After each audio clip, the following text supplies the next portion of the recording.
নমস্কার, আমার politics topic চ্যানেলে আপনাদের সবাইকে স্বাগত। আজকের আবার একটি নতুন পর্ব নিয়ে আপনাদের সামনে হাজির হলাম। আমি প্রতিদিন নিয়তই এই চ্যানেলে নিত্য নতুন টপিক নিয়ে হাজির হব, যার মধ্যে রাজনৈতিক যুক্ত থাকবে। রাজনীতি এবং দেশের বিদেশের খবরাখবর নিয়ে আপনাদের সামনে নিত্য নতুন গল্প তুলে ধরব এবং এর তুলে ধরার উদ্দেশ্য একটাই, সমাজে কিছু মানুষকে সজাগ করা এবং আপনাদের থেকে ফিডব্যাক পাওয়া, আপনারা এটাকে কিভাবে নিচ্ছেন এবং ভালো মন্দ বিচার করে আপনারা কমেন্টের মাধ্যমে জানাবেন এবং আমার চ্যানেলটিকে আপনারা সাবস্ক্রাইব করবেন যদি ভালো লাগে। এটা আপনাদের কাছে অনুরোধ, তাই হাত জোর করে আপনাদের কাছে এই অনুরোধটি রাখি। ছোট একটি আমি ইউটিউবার, যদি ভালো লাগে আমাকে সাবস্ক্রাইব করে রাখবেন এবং নিত্য নতুন ভিডিও পাবেন। যাক, কথা না বাড়িয়ে আজকের টপিকটা হলো পশ্চিমবাংলার বুকে হুমায়ুন কবিরের বাবরি মসজিদ এবং তার পিছনের রহস্য। আচ্ছা, সকল মুসলমান ভাইদের কাছে আমার একটা আবেদন। আজকের অনেক মুসলমান ভাইদেরকে দেখলাম যে এই বাবরি মসজিদ নিয়ে অনেক উল্লাস তাদের মধ্যে, অনেক আনন্দ, অনেক উৎসব, এবং বিরোধী দল হোক বা বিজেপি হোক বা তৃণমূল হোক, তাদের বিরুদ্ধে মুখ খুলে অনেক রকম হুক্কার দেওয়া এবং মমতা ব্যানার্জির রাজনৈতিক শেষ পশ্চিমবাংলার বুকে। এবং বিজেপি সম্বন্ধেও বলছেন আপনারা, সিপিএম সম্বন্ধে বলছেন, কিন্তু মমতা ব্যানার্জির বিরুদ্ধেই বলছেন, যেহেতু মমতা ব্যানার্জি হুমায়ুন কবিরকে সাসপেন্ড করেছে। ভাই, আপনাদের কাছে একটা হাত জোর করে একটা কথা বলতে চাই। হুমায়ুন কবিরকে মমতা ব্যানার্জি স্নেহের পাত্র থেকে কেন তাকে সাসপেন্ড করলো? মমতা ব্যানার্জির একসময় তো স্নেহের পাত্র ছিলেন, কিছুদিন আগে অবধি। হঠাৎ করে কেন মমতা ব্যানার্জি সাসপেন্ড করলেন? আগে এটা শুনুন, তারপরে এই বাবরি মসজিদের পিছনের রহস্য বলছি আপনাদেরকে। দেখুন, বেশ কিছুদিন ধরে ভরতপুরে ওনার রাজনৈতিক খেলাটা কিন্তু আস্তে আস্তে নিভে আসছিল। যদি বলেন কেন, ওনার উটপাটাং বয়ান, শুধু উনি মুসলমানদের সাপোর্টে কিছু কথা বলছিলেন এবং বিজেপিকে বিধ্বংসী করছিলেন। এই যে মুসলমানদের সাপোর্টে উনি কিছু কথা বলা, এটা আপনারা অনেকেই ভালোভাবে নিয়েছেন। কেন? আপনাদের পক্ষপাতিত্ব কথা বলছেন। ভাই, একটা কথা বলি, কারো ঘরে চুরি করতে গেলে আপনি তাকে যদি বুঝতে দেন যে আপনি তাদের শত্রু, আপনি তাদের মিত্র না, তাহলে কিন্তু আপনি দিবালোকে তার ঘরে গিয়ে কিছু চুরি করতে পারবেন না। এটা আপনাদের বুঝতে হবে। এই বাবরি মসজিদ নামে মুসলমান সম্প্রদায়ের মানুষ বোকা হচ্ছে না তো? তারা ইউজ হচ্ছে না তো? এটা একবার আপনারা ভাববেন না? আজকের যদি ধর্মপ্রাণ লোকই হতো হুমায়ুন কবির, তো যখন বাবরি মসজিদ নিয়ে সেই 98 সাল থেকে বাবরি মসজিদ যারা ভাঙলো এবং দেশে রায়ট হয়ে গেল, তারপরে বিজেপি ক্ষমতায় আসলো এবং মুসলমান বিরোধী এত সারা দেশব্যাপী মুসলমানদের উপর নানা রকম টর্চার, নানা রকম আঘাত হানা, অনেক কিছু হয়েছে। অনেক দেশে উতাল পাতাল অনেক কিছু হয়েছে, অনেক ঘটনা আছে। আমি সেসব ঘটনাগুলো তুলতে চাইছি না। তখন কোনোদিন বলেছে ভরতপুরের উনি একজন বিধায়ক থেকে, উনি তো অনেক অনুদান পেয়েছেন, সরকারি অনুদান পেয়েছেন, বা তখনও ওনার এই হিত আকাঙ্ক্ষিত মানুষগুলো ছিল, কোনোদিন বলেছেন যে আমি একটা হসপিটাল করব, আমি একটা স্কুল করব, মুসলমান ভাইদের জন্য একটা মাদ্রাসা করব, একটা কলেজ করব? কোনোদিন বলেননি, করেন উনি। এবং কোনোদিন উনি এটাও বলেনি যে আমি একটা মসজিদ করব। সেটা বাবরি মসজিদ না, মসজিদটা তো মুসলমানদের একটা ধর্মীয় স্থান, আল্লাহর ঘর বলেন আপনারা, যেখানে আপনারা পবিত্র নামাজ পড়েন। উনি তখন কেন বলেনি? উল্টো উনি বিজেপির প্রার্থী হয়েছে, সেই দিনটা আপনারা ভুলে যাবেন না। এবং এখনো বর্তমানে উনি বলছেন মোদিজি আমার স্নেহর পাত্র। আচ্ছা, যে কোনো বিধায়ক বা কোনো একটা কর্মী বা কোনো একটা দলীয় নেতা যদি ভুল করে বা অপরাধ করে, চুরি করে, ডাকাতি করে, সো শীর্ষ নেতাকেই তুলে মানুষ কথা বলে, সেই দলটার যিনি হাইকমান্ড হয় তার উপরেই দোষ চাপায় মানুষ। তাহলে উনি এখনো বলছেন, অনেক বাইরে বলছেন মোদিজি আমার স্নেহের পাত্র, ওনার তুলনা হয় না। তাহলে আপনি কি বলছেন উনি বিজেপি বিরোধী? আপনারা কি মনে করেন? উনি কিন্তু বিজেপি বিরোধী নন। এবং দ্বিতীয়ত কথা, যেদিন উনি এই বাবরি মসজিদের ভিট, যাকে আমরা বাংলায় বলি ভিট পুজো, ওনার দলের নাম দিলেন যেদিন উনি ভিট স্থাপিত করলেন, সেদিনকার উনি মাইকে পরিষ্কার বলেছেন যে বিজেপির থেকে, মমতা ব্যানার্জিকে উৎখাত করে বিজেপির থেকে যদি কোনো মুখ্যমন্ত্রী হয়, তাকে আমার পূর্ণ সাপোর্ট থাকবে। মানে উনি সেই দলে যোগ দেবেন, পরিষ্কার বলেছেন। এটা আমার কথা নয়, এটা আপনারা শুনেছেন, সারা দেশবাসী শুনেছেন। তাহলে উনি কি ওই যে বাবরি মসজিদ ভেঙে যেখানে রাম মন্দির তৈরি হচ্ছে অযোধ্যায়, উনি কিন্তু তার বিরোধিতা করেননি। উনি কি করেছেন? উনি আপনাদের পাওয়ার জন্য এবং ওনার নিজস্ব পাওয়ার জোগাড় করার জন্য, উনি নিজস্ব নাম কেনার জন্য, নিজের জায়গাটা মজবুত করার জন্য, উনি নিজের রাজনৈতিক কেরিয়ার বজায় রাখার জন্য উনি আপনাদের নিয়ে একটা গেম খেলেছেন। কি গেম খেলেছে? যে না, আমার কাছে রাজনৈতিক অস্ত্র যখন নিভে যাচ্ছে, তাহলে আমি ধর্মের নামে এমন কিছু করব যাতে মুসলমানরা আমার উপরে আকর্ষিত হয়ে আমাকে এককভাবে সাপোর্ট করে। এটা আপনাদের বুঝতে হবে। সেটা কিরকম? তাহলে আমাকে বাবরি মসজিদ নামে একটা মসজিদ করতে হবে। তাই উনি বাবরি মসজিদ নাম দিলেন। আচ্ছা, বাবরি মসজিদ নিয়ে এত রাইট হয়ে গেল দেশে, এত মারদাঙ্গা হয়ে গেল, এত রক্ত বহন হয়েছে, তখন উনি কোথায় ছিলেন? সেই দিনগুলো কি উনি ভুলে গেছেন? সেই বাবরি মসজিদই উনি এখন আবার স্থাপিত করবেন ভরতপুরে, বেলডাঙ্গায়। আপনারা একবার ভেবে দেখেছেন? এবার কেন মমতা ব্যানার্জি ওনাকে সাসপেন্ড করলো কেন? এটাও তো আপনাদের ভাবা উচিত।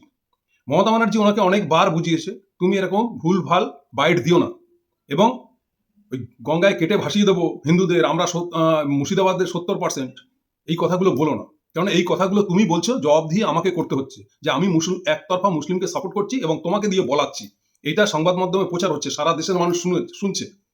এবার তুমি বলছো, হয়তো বিরোধীরা বলছে, শুভেন্দু ওরা তো তোমাকে দিয়ে বলাতে চাইছে যাতে তুমি এই ধরনের কথা বলো, আর তার প্রভাবটা আমার উপরে পড়বে এবং আমার দলের উপরে পড়বে। অনেকবার সংযত করেছে, অনেকবার মিটিং করেছে, অনেকবার পিঠে হাত বুলিয়ে বলেছে, কিন্তু উনি কিছুতেই থামছেন না। কারণ ওনার একটা গঠবন্ধন হয়েছে বিজেপির সাথে।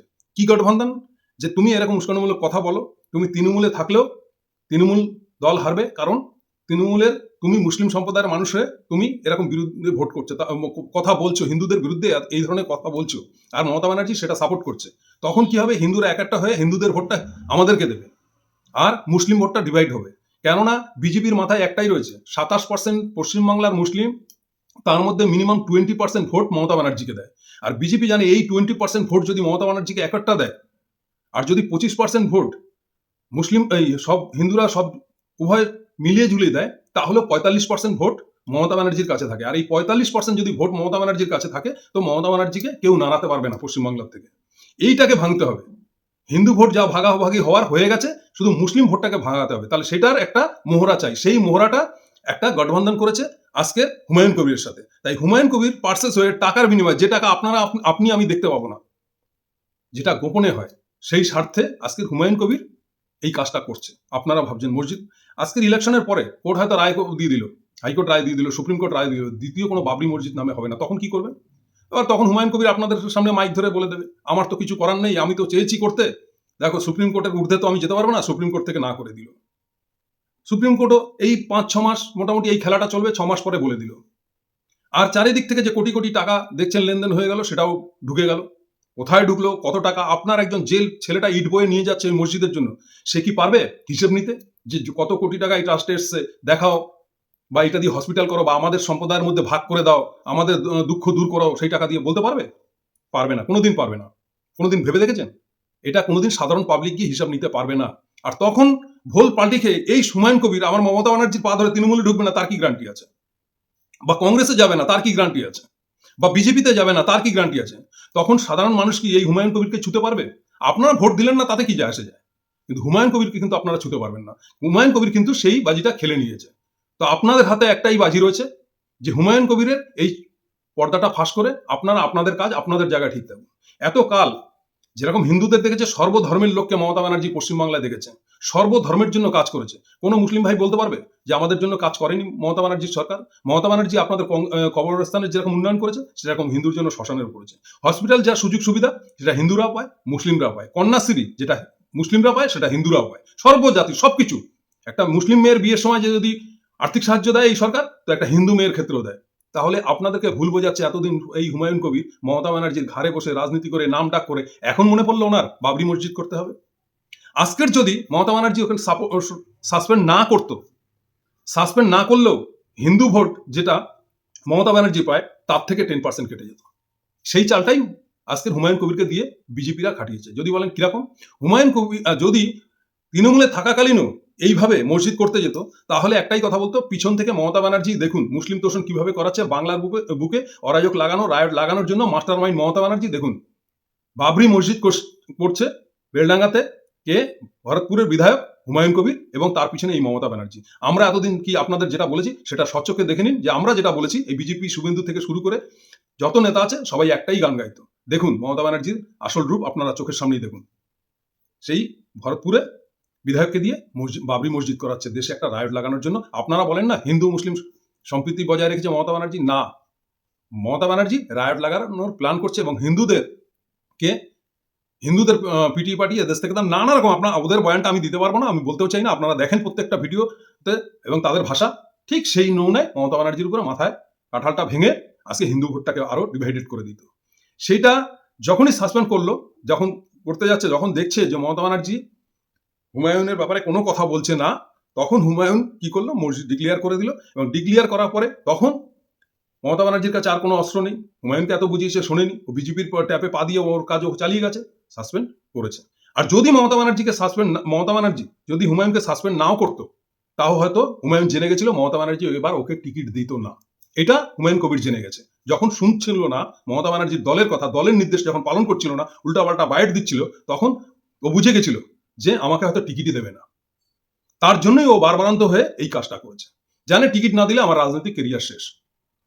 যার জন্যই হুমায়ুন কবির এই বাজিটা খেলেছে বিজেপির সাথে মিলিত হয়ে। এবং আপনারা ধরে নিলাম হুমায়ুন কবির যেটা চাইছে, ভরতপুরে জেতালেন, বেলডাঙ্গায় জেতালেন, এবং দুটো সিট, বেশি না, পশ্চিমবাংলায় আর কোথাও না, দুটো সিট দিলেন, এবং হিন্দু ভোটটাকে পার্সেস হলো হয়ে আমি ধরে নিলাম যে বিজেপি ক্ষমতায় আসলো, মমতা ব্যানার্জির সরকারটা চলে গেল। আপনারা মুসলিম সম্প্রদায়ের মানুষ, আপনারা কি লাভবান হবেন? হুমায়ুন তো ওদের সমর্থন করবে, হুমায়ুন তো সেই বিজেপিকে সাপোর্ট করবে, হুমায়ুন কি আপনাদের বাঁচাবে? যখন এই পশ্চিমবাংলার মানুষ বিজেপির হাতে বাঙালি বলে আক্রান্ত হবে, যে বাঙালিদের ওরা সম্মান করে না, যে বাঙালিদের বাংলায় কথা বললে বাংলাদেশি বলে, উড়িষ্যায় পেটাচ্ছে, বিহারে পেটাচ্ছে, দিল্লিতে পেটাচ্ছে, দিল্লিতে যেসব বাঙালি থাকে কি সব মুসলমান নাকি হিন্দু? তারা তাদের বিদ্যুতের লাইন কেটে দিচ্ছে, জলের লাইন কেটে দিচ্ছে, মন্দির ভেঙে দিচ্ছে। এরা কোন হিন্দুর জন্য? এরা শুধু ভোটের জন্য। আর সেই ভোটের খেলার জন্য ঠিক ভোটের আগেই এই খেলাটা খেললো। আজকের থেকে 4 বছর আগে কেন হুমায়ুনের মাথায় ঢুকলো না যে বাবরি মসজিদ করবো? ঢুকেছে? ঢোকেনি কিন্তু। বা মমতা ব্যানার্জির খেলাপ করেছে কথা? একটা কথা খেলাপ করেনি। মমতা ব্যানার্জির উপরে উল্টো মুখের উপরে কোনো কথা বলেছে? বলেনি। মমতা ব্যানার্জির সম্বন্ধে কোনো বদনাম করেছে? করেনি। তখন কিন্তু শুভেন্দুর বদনাম করেছে। কিন্তু ঠিক ভোট আস্তে আস্তে আস্তে আস্তে আস্তে ওর ভোট পাল্টিয়েছে, এবং ঠিক ভোটের মুখে এসে এই গল্পটা করছে। তাই আপনারা যেসব মুসলমান ভাইরা ভাবছেন যে বাবরি মসজিদ হলে আপনাদের সুখের দিন আসবে, বা আপনাদের একটা জোর বাড়বে, বা আপনাদের সব মিলিত হবেন, একত্রিত হবেন, ভুল ধারণা আপনাদের। আপনাদের ধারণাটা ভুল। তাই সব অস্ত্র, সব কথার জবাব দিতে পারবেন একমাত্র আপনারাই। তাই আপনারা একত্রিত থাকুন এবং আপনারা সিদ্ধান্ত নিন যে এরকম একটা ভণ্ড লোকের পাশে থাকবেন না, এটা বুঝতে পেরে তার থেকে সরে যাবেন। একটা বাচ্চা ছেলের ভিডিও দেখেছি, তাকে একটা রিপোর্টার জিজ্ঞাসা করছে যে ভাই, তুমি মসজিদের জন্য ইট বয়ে নিয়ে যাচ্ছ, তুমি স্কুলে যাও, পড়ালেখা করো, তোমার তো এখন পড়ালেখা করার বয়স। বলছে পড়ালেখা করবো না। তো বলছে কাজকর্ম তো করতে হবে, দরকার নেই, তাহলে আমাদের মসজিদ চাই, আর কিছু চাই না। ভাবুন, মানুষকে ব্রেন ওয়াশ করে দিয়ে, যাদের হালকা বুদ্ধি হয়, যারা গরিব ঘরের সন্তান, তাদেরকে কিভাবে ইউজ করা যায়। ওখানে দেখবেন না, দেখবেন যার পেটে কোনো খিদে নেই, মানে অফুরন্ত দিয়েছে, তার বাড়ি গাড়ি জমি জায়গা সব আছে, তাদের কোনো অবস্থাতে 7 পুরুষ বসে খেলে শেষ হবে না, তারা ওই রাজনীতিটা ওখানে করতে যাবে। সেই সংখ্যক লোক, আর এক সংখ্যক লোক যাবে হুমায়ুনের পিছে, যাদের পেটে ঠিক মতন ভাত যায় না একবেলা, আর লেখাপড়ার দিক দিয়ে তারা পিছিয়ে আছে। তাদের মতন মানুষই হুমায়ুনের এই কথাগুলো বিশ্বাস করবে আর হুমায়ুনের পিছনে চলবে। আচ্ছা, একটা কথা বলুন তো আপনারা, হুমায়ুন কবির যদি এতই সত্যবাদী হতো, হুমায়ুন কবির যদি এতই ধর্মপরায়ণ লোক হতো, তাহলে তো কোনোদিন বিজেপিতে যেতই না। ও বিজেপি করেনি আপনাদের চোখের সামনে, বিজেপির হয়ে প্রার্থী হয়নি, হয়েছে কংগ্রেসের প্রার্থী হয়েছে। কি করেনি ও? রাজনীতি তৃণমূলটা করেছে, এখন নিজের দল গঠন করেছে। এই হেন একটা মানুষকে বিশ্বাস করতে হবে যে কে কাকে সে কখন বন্ধু করে, কখন কাকে সে আপন করবে, সেটাই একবার ভাবলেন না? বা সেই মানুষটার আইডিওলজিটা কি, সেই মানুষটা কি ধরনের? মমতা ব্যানার্জির সাথে তুলনা হয় হুমায়ুন কবিরের? হ্যাঁ, ভাবতে পারেন যে নেত্রীকে জাপান তো আর মূর্খের দোষ না, আমাদের থেকে 100 বছর এগিয়ে সেই জাপান নিয়ে আজকের জাপানের বুকে মুখ্যমন্ত্রীকে পুরস্কার তুলে দিচ্ছে, কেননা তার কাজের উপরে, তার কন্যাশ্রী, রূপশ্রী, এইসব কাজের উপরে তাকে সম্মানিত করেছে। ভারতবর্ষে তো আরো মুখ্যমন্ত্রী রয়েছে, প্রত্যেকটা রাজ্যের মুখ্যমন্ত্রী রয়েছে, আরো 25টা মুখ্যমন্ত্রী রয়েছে। যতটা রাজ্য ততগুলোই মুখ্যমন্ত্রী আছে। কোন মুখ্যমন্ত্রীকে ভারতবর্ষের বিদেশ থেকে ডেকে তাকে পুরস্কৃত করেছে, সম্মানিত করেছে? কিন্তু একমাত্র মুখ্যমন্ত্রী এই মমতা বন্দ্যোপাধ্যায় তাকেই করেছে, বিদেশ থেকে সম্মানিত করেছে। আর আমরা সেই রাজ্যে থেকে, সেই বাঙালি হয়ে, সেই হিন্দু হই, মুসলমান হই, তাকে অপমান করছি, তাকে ছোট করছি। কোথায় 2 টাকার ছাট হুমায়ুন কবির, তাকে বিশ্বাস করছি যে কিনা ব্যবসায় এবং টাকা কামানোর নেশায় এই হেন ধর্মকে ইউজ করছে। জানেন, পৃথিবীতে কোন মানুষরা ধর্মের কাছে মাথা নত করে? সবাই, সে আম্বানি হোক, টাটা বিড়লা হোক, আর কোনো গুন্ডা হোক, কোনো বদমাশ হোক, কোনো রাজনৈতিক নেতা হোক, যে ধর্মের লোকই হোক না কেন, ধর্মের কাছে মাথা নত। আপনি যেরকম মসজিদ দেখলে আপনার মাথা ঝুঁকান, সালাম করেন, মোনাজাত করেন, আমরা সেরকম মন্দির দেখলে করি, কোনো ঠাকুরের মূর্তি দেখলে করি আমরা। তাই প্রত্যেকটা মানুষ ধর্মের কাছে মাথা নত করে। তাই ও ধর্মীয় আবেগকে নিয়ে মুসলমানদের ঠকানোর একটা ফান্ডা খুলেছে। এবার বিচারটা আপনাদের কাছে। আমার কথাগুলো যদি মনে হয় ভুল, তাহলে ভুল বলেই মন্তব্য করবেন, আর যদি ভালো লাগে সেটাও আপনারা এই ভিডিওতে মন্তব্য করবেন। আমি চাই আপনারা কমেন্টের মাধ্যমে বলুন। আমি একজন সাধারণ ব্যক্তি, আমি কারো চাটোয়াগিরি পছন্দ করি না। একটাই, আজকের বিজেপি বলুন, যে কোনো সরকার, এমনকি বাংলাদেশ পর্যন্ত বার্ধক্য ভাতা, বিধবা ভাতা, স্কুল কলেজে ছেলে মেয়েদের এই যে বই খাতা থেকে শুরু করে বলুন, যত রকম পলিসি বলুন, এগুলো একমাত্র মমতা ব্যানার্জি বের করেছে। এবং ইভেন অন্য রাজ্যে আজকে বিজেপি যদি কিছু দিয়ে থাকে, কিছু করে থাকে মানুষের জন্য, সব নীতিগুলো কিন্তু ফার্স্ট উদ্যোক্তা মমতা বন্দ্যোপাধ্যায়। এর আগে ভারতবর্ষের রাজনীতিতে এগুলো ছিল না। শুনেছেন এর আগে যে পৃথিবীর বুকে কোথাও কোনো মহিলা মেয়েদের বিয়ে হলে সেখানে 25,000 টাকা দেওয়া হয়, দিয়ে শুনেছেন? বা কন্যাশ্রী নামে শোনেননি। কিন্তু এরকম বহু প্রকল্প যেগুলোই করেছে তার অনুকরণ করে আজকে অন্য রাজ্যে বিজেপি বলছে আমরা আসলেও দেবো। আরে ভাই, তোমরা আসলে দেবে, এতকাল দিচ্ছ না কেন? বা যেখানে রয়েছে, যে রাজ্যগুলোতে ক্ষমতা, সেখানে কেন দিচ্ছ না? তাহলে এরকম একটা নেত্রীর বিরুদ্ধে, হ্যাঁ, দলে অনেকে চোর ছাজর থাকতেই পারে, এটা আমি অস্বীকার করবো না। তাহলে তো সেটা সব দলে আছে। তৃণমূলে যদি থাকে চোর, তো বিজেপিতে ডাকাত আছে, তার বহু নমুনা আছে। কোটি কোটি টাকা আজকে তৃণমূলের এক নেতার খাটের তলা থেকে 50 কোটি বেরিয়েছে, ওরকম 200 কোটিও বেরিয়েছে বিজেপি নেতাদের ঘর থেকে। তা আমি সেইখানে যাচ্ছি না কে ভালো খারাপ, কিন্তু নেত্রীকে নিয়ে কথা, এখানে দলের হাইকমান্ডকে নিয়ে কথা, দল নিয়ে কথা এবং মতের কথা। এবং মানুষ ঠকানো ব্যবসার থেকে আপনারা বিরত থাকুন এবং আপনারাই পারেন এর উত্তর দিতে, কারণ আপনাদের একটা ভোট এবং আপনাদের একটা নির্ণয় 5 বছরে একবার, এটার উপরই একটা সরকার দাঁড়িয়ে থাকে। তাই আপনি কোনো ঠুনকো নয়। শুনুন, নেতারা 5 বছর রাজা, জনতা কিন্তু একদিনের জন্য রাজা, যেদিন করে ভোট দেয়। তাই আপনাদের ভোটটা এত ছেলে খেলা নিয়েন না, কারো কাছে বিক্রি হন না। মস্তিষ্কে কথা ভাবুন, কে কিভাবে রাজনীতি করছে, কাকে কে কিভাবে খেলছে। কেন হুমায়ুন কবির আপনাদের সামনে থাকলে সেই একমাত্র মসজিদ দিতে পারবে। যে লোকটা আজকের ওই মসজিদের জন্য বলছে আমি 200 কোটি টাকা দেবো, 2 কোটি টাকা দেবো, 5 কোটি, চাইলে তো সেও করতে পারতো। তাহলে ভাবুন, এর পিছনে কোনো লোক বিনা স্বার্থে কোনোদিন 100 কোটি 200 কোটি দেয় না। যে ব্যবসাদাররা টাকাটা দিচ্ছে, তারা কিন্তু ব্যবসার কথা ভেবেই দিচ্ছে। এই যে একটা বিধায়ক হোক, এমপি হোক, এমএলএ পদে হোক, যেখানেই হোক, কোনো প্রার্থী যখন ভোটে দাঁড়ায়, তাকে যারা টাকা দেয় বিনা খাতিরে দেয় না। সেই উদাহরণে যাচ্ছি না। যারা দিচ্ছে তারা তাদের স্বার্থে দিচ্ছে, কিন্তু তারা ধর্মের জন্য দিচ্ছে না। এর পিছনে অনেক ব্যাখ্যা আছে, সেই ব্যাখ্যা নিয়ে আজকে আমি বসিনি। আপনাদেরকে শুধু একটু বোঝানোর জন্য এই গল্পতে এসেছি। তা বললে বহু কিছু বলা যায়। আজও দেখলাম হুমায়ুনের বাইট, প্রধানমন্ত্রী নরেন্দ্র মোদী কে আমি বিরাট পছন্দ করি, উনি তো গ্রহণযোগ্য প্রধানমন্ত্রী, ওনার সম্বন্ধে অনেক কিছু বললেন। তা বিচারটা আপনাদের হাতে রাখলাম। আপনারা কি করবেন? সত্যি কি মুসলমানদের সে অভিভাবক, না আপনাদের ঠকাচ্ছে? এই সিদ্ধান্ত আপনাদেরকে নিতে হবে। আপনারা আগামী দিনে কি করবেন বুঝতে পারবেন। সময় থাকতে বোঝার চেষ্টা করুন। সময় চলে গেলে বুঝে কোনো লাভ নেই। তখন আপনার কথা কেউ কর্ণপাত করবে না। একবার ভোট হয়ে গেলে আপনি যতই যা করুন আর কোনো কাজে দেবেন না। দেখছেন বিহারে কপাল থাপড়াচ্ছে, মোদি हम लोग को 10,000 रुपया दिया, ভোট দিয়া, उसके बाद हमारा ही घर तोड़ा। 10,000 টাকা এখন রিটার্ন চাইছে। কিভাবে চাইছে জানেন? বিহারের ক্ষেত্রে, বিহারের বলছে, ধরুন স্ত্রীর নামে ব্যাংকের বই ছিল না, টাকাটা দেওয়ার সময় স্বামীর অ্যাকাউন্টে দিয়েছে, দিয়ে বলছে ভুল করে স্বামীরা, আমরা তো মহিলাদের দিয়েছি, তোমার তো পুরুষের অ্যাকাউন্টে গেছে, টাকাটা ভুল করে গেছে, তুমি এখন টাকাটা ফেরত দাও। তো সে সাধারণ ব্যক্তি, কোনো চাষি গরিব মানুষ, সে তো বলছে টাকা খরচা করেছে। বলছে, তখন নীতিশ কুমার বলছে কোনো চিন্তা নেই, টাকাটা তোমার একসাথে দিতে হবে না, তুমি আস্তে আস্তে ধীরে ধীরে মাসে ব্যাজকে সাধ্য, মানে সুদ সমেত তোমাকে প্রিমিয়াম করে দিচ্ছি, 10,000 দিচ্ছি, মাসে 1,000 করে দেবে। সেটা হয়তো 1100 টাকা করে পড়বে, প্রতি মাসে 1100 টাকা করে দেবে, ইন্টারেস্ট সমেত ফেরত নিচ্ছে। এইসব খবর আপনারা রাখেন। ঠিক সেরকম ভোট চলে গেলে আর কিছু করার থাকবে না। দিল্লির বুকে দেখেছেন 27 বছর পরে ক্ষমতা এসে হিন্দুর যারা মসিহা, তারা এখন মন্দির ভাঙছে।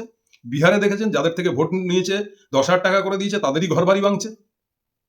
তো আর কি বলবো, আপনারা একটু বুঝুন। এবং আমার ভিডিওতে কোনো ভুল ত্রুটি থাকলে আপনারা কমেন্টের মাধ্যমে জানাবেন। ভিডিওটা আর দীর্ঘায়ু করলাম না, ভিডিওটা এখানেই সমাপ্ত করলাম। জয় হিন্দ, বন্দে মাতারাম, নমস্কার।